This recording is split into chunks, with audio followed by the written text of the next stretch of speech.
The grand auditorium of the prestigious debate forum buzzed with anticipation as students from top universities across the nation gathered for an intellectual showdown. The event had already seen its fair share of heated exchanges, but no one was prepared for what was about to unfold. Then, with unwavering confidence, Emily Carter strode onto the stage. Known for her fierce debating style and unapologetic liberal stance, she was a dominant force in university debates. Her sharp tongue and no-holds-barred approach had dismantled many opponents before, and tonight she intended to do the same.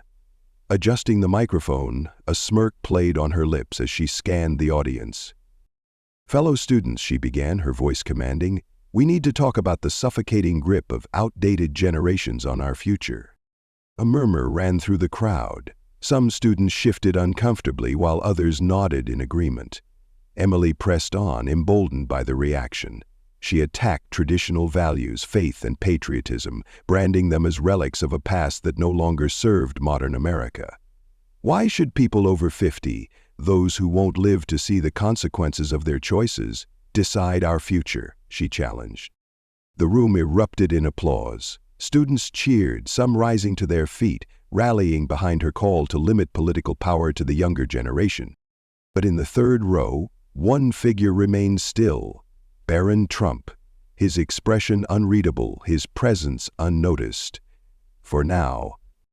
As the cheers for Emily Carter's speech reverberated through the packed auditorium, the energy in the room reached a fever pitch. Students clapped, some shouting in agreement, rallying behind her vision of a future freed from the so-called constraints of older generations.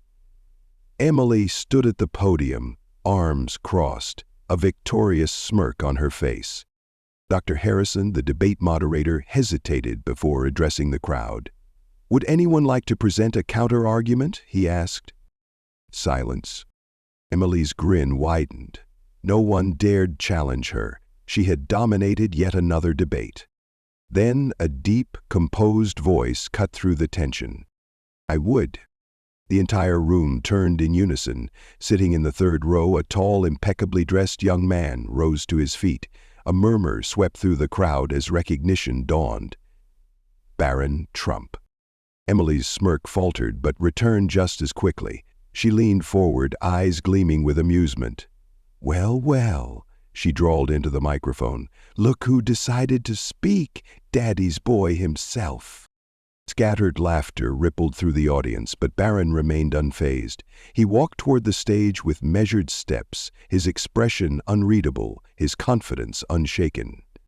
Emily stepped aside, gesturing mockingly toward the microphone. "Go ahead, defend your boomer buddies," she sneered. "This should be entertaining." Barron adjusted the mic, glanced at Emily, then at the audience, and then, with a calm, knowing smile, he began. Barron Trump stood at the podium, exuding a quiet authority that instantly shifted the energy in the room. The smirks, the whispers, everything faded into silence as he took a measured breath. Unlike Emily's fiery delivery, his voice was steady, controlled, and precise. "Thank you for your passionate speech, Emily," he began, his gaze unwavering. "But passion without wisdom is like a ship without a rudder, powerful but dangerous." A ripple of murmurs ran through the crowd. Emily's smirk faltered for the first time. She hadn't expected him to open with such composure. "You speak of progress," Barron continued, "but real progress isn't built by erasing the past. It stands on the shoulders of those who came before us." He let the words settle, his piercing gaze scanning the room. "The very people you call obsolete? Their ideas, their sacrifices, laid the foundation for everything we enjoy today. The technology you use to research your arguments, developed by them. The universities where we study, built by them. The freedoms that allow you to stand here and voice your opinion, defended by them." The room tensed.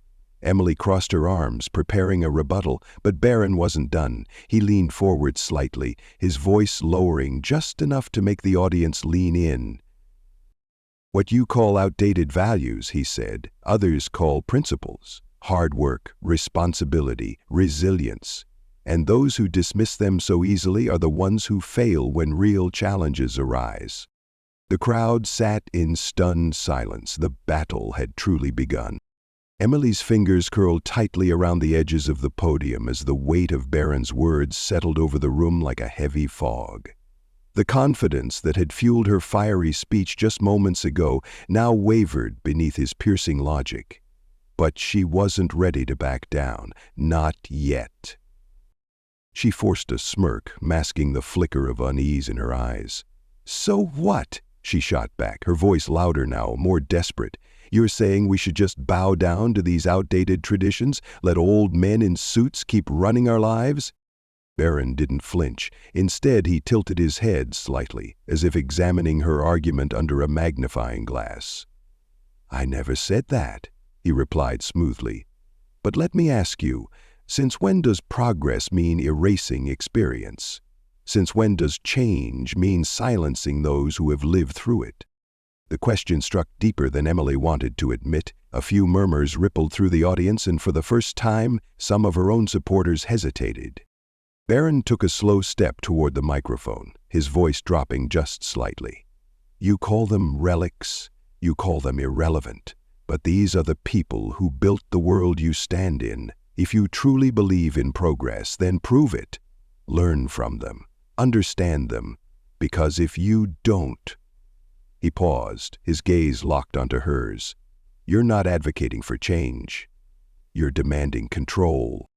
A hush fell over the auditorium. Emily opened her mouth, but no words came. For the first time, she wasn't leading the debate, she was losing it. Emily's jaw tightened as the silence in the room became unbearable. The weight of Barron's words pressed down on her, not just as a counterpoint, but as a challenge she hadn't anticipated. Her supporters, once so vocal, now exchanged uncertain glances. The certainty in their cheers had been replaced by something else. Doubt. She had to take back control. She slammed her hands against the podium, her voice rising in defiance. "That's easy for you to say, Barron," she spat.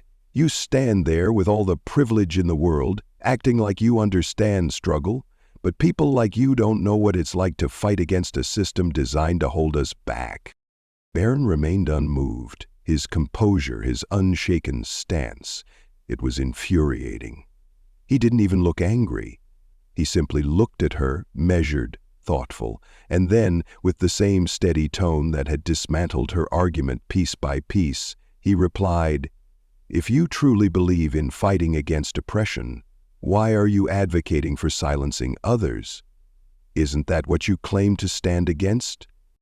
The words hit like a hammer. A murmur spread through the audience, a realization creeping in. The irony of Emily's stance was becoming painfully clear.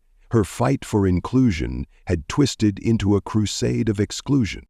For the first time, her bravado cracked. She opened her mouth, desperate to respond, to claw back her momentum, but the words wouldn't come. Because deep down, she knew Barron wasn't just winning the debate. He was exposing the truth. Emily's breath came in short, uneven bursts. The room, once her domain, now felt like a courtroom where she was the accused. The murmurs grew louder, spreading like wildfire. She could feel the tide shifting, her once loyal supporters now hesitant, uncertain. Desperate, she slammed her fist on the podium. "You don't get it," she snapped, her voice trembling between rage and panic. "I'm fighting for justice, for a better future. You," she pointed an accusing finger at Barron, "you're just another rich boy defending a broken system." Barron didn't flinch. He didn't even raise his voice. Instead, he took a slow step forward, his presence alone commanding the room's attention. "Emily," he said, his tone steady, almost pitying, "you keep talking about fighting for justice, but all I see is someone fighting to be right." A hush fell over the auditorium. Emily recoiled as if struck. Her hands gripped the podium so tightly, her knuckles turned white. She searched for a comeback, something, anything, that could shift the momentum back in her favor. But the words wouldn't come. Barron took a final step forward, his voice low but firm. Real leaders don't silence those they disagree with. They listen. They learn. They build. He paused, letting the weight of his words settle. Ask yourself, Emily, are you here to lead or to destroy? The silence that followed was absolute, and in that silence, Emily Carter knew she had already lost. Emily's chest tightened as Barron's words echoed in her mind. Her vision blurred as she looked around the room. Faces that once cheered for her now wore expressions of uncertainty, even disappointment. Her breath hitched. She had come onto this stage ready to crush her opposition, but now she was the one crumbling. She glanced at Barron, expecting to see arrogance, maybe even mockery. But what she saw instead shattered her defenses completely. His eyes weren't filled with victory, they held something else. Understanding, pity, maybe even kindness. Her voice trembled as she gripped the podium. I thought I was fighting for the right thing, she whispered, barely audible. I thought if I shouted loud enough, people would listen. That if I tore down the past, we could finally move forward. The audience remained silent, the weight of the moment pressing down on them all. Barron took a step forward, his voice softer now. Progress isn't about tearing people apart, Emily. It's about learning from them. We don't have to agree, but we do have to respect. Tears welled in her eyes, and for the first time she felt the full weight of her own words, the anger, the bitterness, the division she had fueled. She turned toward the crowd, her voice cracking. I was wrong. A hush fell over the room, and for the first time Emily Carter, the fierce, unshakable debater, had nothing left to say. As the final words left Emily's lips, the silence in the auditorium stretched unbearably long. Then, in an unexpected moment of unity, the audience erupted into applause. Not the kind meant to cheer victory, but one that acknowledged something far more profound: growth, understanding, respect. Emily wiped a stray tear from her cheek and looked up at Barron. The young man she had belittled, mocked, and dismissed had not only out-argued her, but had also done something she never expected. He had shown her grace. She took a hesitant step toward him, her voice barely above a whisper. Barron, I don't know how to thank you. He studied her for a moment before offering a small, knowing smile. You just did. Emily hesitated, then extended her hand. Once an act of defiance, now a gesture of sincerity. Barron took it, shaking it firmly, his grip not of dominance but of mutual respect. The room watched in awe as a rivalry transformed into something entirely different. This wasn't about winning or losing anymore. It was about understanding. It was about a future where debate didn't mean destruction, but discovery. As they stepped away from the podium, Emily whispered, I have a lot to think about. Barron nodded. That's where real progress begins. As Emily stepped away from the podium, the weight of the moment settled over her like a heavy but necessary burden. The crowd's applause had faded, but the lesson lingered in the air, thick, undeniable, and transformative. She had entered this debate expecting to dominate, to silence opposition, yet she now found herself humbled by a man she had mocked. Barron stood tall, watching her with an expression not of triumph, but of quiet understanding. He had not sought to humiliate her, only to illuminate the blind spots in her convictions. And in doing so, he had changed not only the course of the debate, but perhaps something deeper within her. As the audience began to disperse, Emily found herself hesitating. The pride that once fueled her arguments now felt hollow, replaced by a newfound curiosity, perhaps even admiration. Taking a deep breath, she turned back toward Barron, who was gathering his notes. I meant what I said, she admitted, her voice steady but softer than before. You made me see things differently. Barron looked at her, his expression unreadable at first, then softened into a knowing smile. That's the point of real debate, he said simply. not to destroy, but to challenge and grow. Emily nodded slowly. For the first time in a long time, she felt like a student again, not just of politics, but of life itself. The debate between Barron Trump and Emily Carter was not just a battle of intellect. It was a profound lesson in humility, active listening, and the evolution of thought.